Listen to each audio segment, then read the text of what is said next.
Praise the lord. అందరికీ వందనాలు. ఈరోజు దేవుని వాక్యం అనే కార్యక్రమానికి మీకు అందరికీ ఆహ్వానం తెలియజేస్తున్నాను.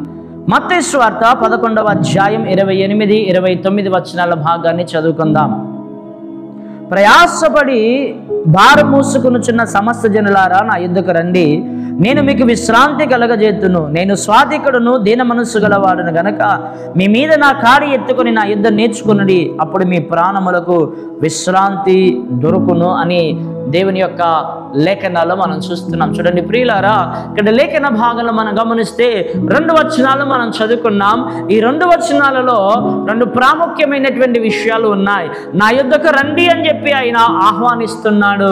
వచ్చిన తర్వాత నేర్చుకుని కూడా ఒక విషయాన్ని ఆయన తెలియచేస్తున్నాడు. అవును ప్రియులారా, గత సంవత్సరాల తరబడి ఆయన సన్నిధికి మనం వెళ్తున్నాం, ఆయన దగ్గరికి మనం వెళ్తున్నటువంటి మనము ఆయన నేర్పిస్తున్నాను అన్నాడు. మరి మనం ఏం నేర్చుకున్నాం అన్నది చాలా ప్రాముఖ్యమైనటువంటి విషయం. నేర్చుకునుట అనేది చాలా ప్రాముఖ్యమైనది. ఆయన రమ్మన్నాడు, మనం వచ్చాం, ఆహ్వానించాడు, మనం వచ్చాం. అయితే నేర్చుకున్నాడని చెప్పి ఆయన కొన్ని విషయాలు తెలియజేస్తూ ఉన్నాడు. మరి మనం ఏం నేర్చుకున్నాం, ఏమి నేర్చుకుంటున్నాము అనేది చాలా ప్రాముఖ్యమైనటువంటి విషయం.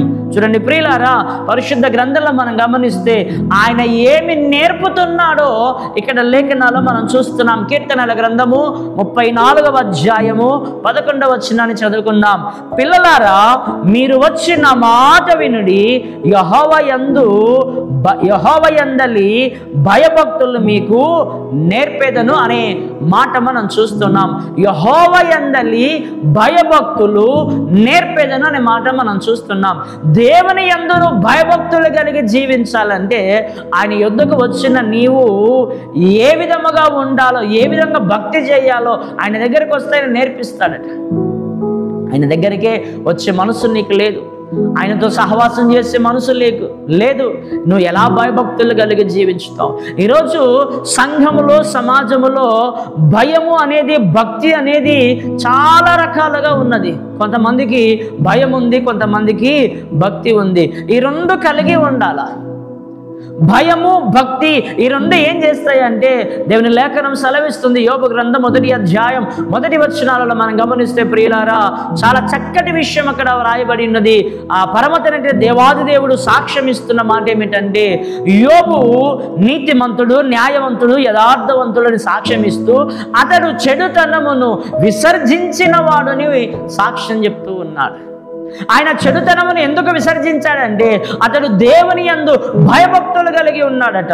నువ్వు దేవుని నమ్ముకొని, దేవుని అంగీకరించి, క్రీస్తు శరీరములో, క్రీస్తు రక్తములో పాలుపంపులు పొందుతూ కూడా ఇంకా బలహీనమైనటువంటి జీవితము, భక్తిహీనమైనటువంటి జీవితము, అనేక లోపములతో ఉన్నటువంటి జీవితాన్ని నువ్వు జీవిస్తున్నట్లయితే, భక్తిహీనముగా జీవిస్తున్నట్లయితే వాక్యం సెలవిస్తుంది ఇంకా నేర్చుకోవాల్సింది చాలా ఉన్నది. దేవుని యందలి భయభక్తులు కలిగి జీవించటము మన బ్రతుకులకు, మన జీవితాలకు ఎంతో మేలు, అది ఎంతో దీవెన, ఎంతో ఆశీర్వాదం అనే విషయాన్ని దేవుని లేఖనాలు సెలవిస్తున్నాయి. సొలొమోను రాసినటువంటి సామెతల గ్రంథము 1వ అధ్యాయము 7వ వచనాన్ని చదువుకుందాం. యెహోవా యందు భయభక్తులు కలిగినట తెలివికి మూలము, మూర్ఖులు జ్ఞానమును ఉపదేశమును తిరస్కరించుదురు అనే మాట మనం చూస్తున్నాం. యెహోవా యందలి భయభక్తులు కలిగి ఉండుట తెలివికి మూలము. ఈరోజు మరి క్రైస్తవులుగా ఉండి తెలివి కలిగి చెడు పనులు చేస్తున్నారో, తెలివి లేకుండా చెడు పనులు చేస్తున్నారో అర్థం కావట్లేదు. రకరకాల వ్యసనాలకు బానిసలు అవుతున్నారు, రకరకాల అలవాట్లు నేర్చుకుంటున్నారు, రకరకాల బంధకాలలో కూరుకుపోతూ ఉన్నారు, దాంట్లో నుంచి బయటికి రాలేకపోతున్నారు. మరి తెలివి ఉండి దాంట్లో కూరుకుపోతున్నారో, తెలివి లేకుండా పోతుందో అర్థం కావట్లేదు. కనుక ప్రియమైనటువంటి వారులారా, దేవుని యొద్దకు వచ్చేవాడు భయభక్తులు నేర్చుకోవాలట. దైవ సన్నిధిలో ఎలా కూర్చోవాలో, దైవ సన్నిధిలో ఎలా ప్రార్థన చేయాలో, దైవ సన్నిధిలో ఎలాంటి క్రమం కలిగి జీవించాలో నేర్చుకోవాలా.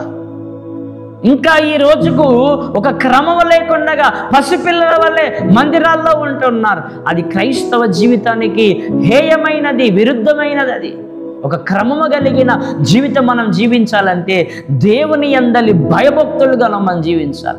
దేవుని యందలి భయభక్తులు కలిగి మనం జీవించాలంటే చెడుతనమును విసర్జించాలా. చెడుతనమును మనం విసర్జించాలి అని అంటే మనం ఏం చేయాలా? దేవుని యుద్ధకు రావాలి. దేవుని యుద్ధకు వచ్చిన మనం ఏం చేయాలా? నేర్చుకోవాలి. ఎన్నో వాక్యాలు వింటున్నావు, ఎన్నో ప్రసంగాలు వింటున్న నీవు ఏం నేర్చుకుంటున్నావు? స్కూల్లో పిల్లలకు చదువుకోవడానికి వెళ్తారు, వస్తారు, పిల్లల్ని అడుగుతావు ఏం చెప్పాను టీచర్, ఏం నేర్చుకున్నావు అని అంటారు. మరి సంఘానికి వెళ్తున్న నీవు ఏం నేర్చుకుంటున్నావు? పాటలు పాడుతున్న నీవు, వాక్యం చెప్తున్న నీవు, ప్రార్థనలు చేస్తున్న నీవు, క్రమం తప్పకుండా సన్నిధికి వెళ్తున్న నీవు ఏం నేర్చుకుంటున్నావు? కనుక ప్రియమైనటువంటి వారులారా, నేర్చుకునే అనుభవంలో మనం ఉండాలా. ప్రతి దినము నేర్చుకునే వారిమై ఉండాలా. ఈ నేర్చుకునే అనుభవం, నేర్చుకునే స్థితి మనకు లేకపోయినట్లయితే మన జీవితాలు, మన బ్రతుకులు చాలా వ్యర్థమైపోతాయి. కనుక దేవుని యొద్దకు వచ్చే నీవు నేర్చుకునే గుణము, నేర్చుకునే తెలివి, నేర్చుకునే అనుభవం కలిగి ఉన్నట్లయితే నువ్వు దేవుని యొక్క అపారమైన కృపను పొందుకుంటావు. ఆ విధంగానే యోబు వలె మంచి సాక్ష్యాన్ని పొందుకుంటావు. అట్టి కృపత్రేక దేవుడు మనకిచ్చునుగాక. ఆమేన్. ప్రార్థన చేసుకుందాం. పరిశుద్ధుడా, నీకు వందనాలు, స్తోత్రాలు. ఈ మాటలన్నీ మా అందరి హృదయాల్లో ఫలింపచేయమని, నేర్చుకునే అనుభవంలో మేము ఉంటకు సహాయం చేయమని, భయభక్తులు నేర్పుతానన్నావు కనుక నా ప్రభువా, భక్తిహీనమైన జీవితం జీవించకుండా భక్తి కలిగిన జీవితాన్ని జీవించటకు మాకు నేర్పి మహిమ పొందమని క్రీస్తు పెట్టి వేడుకుంటున్నాం తండ్రి.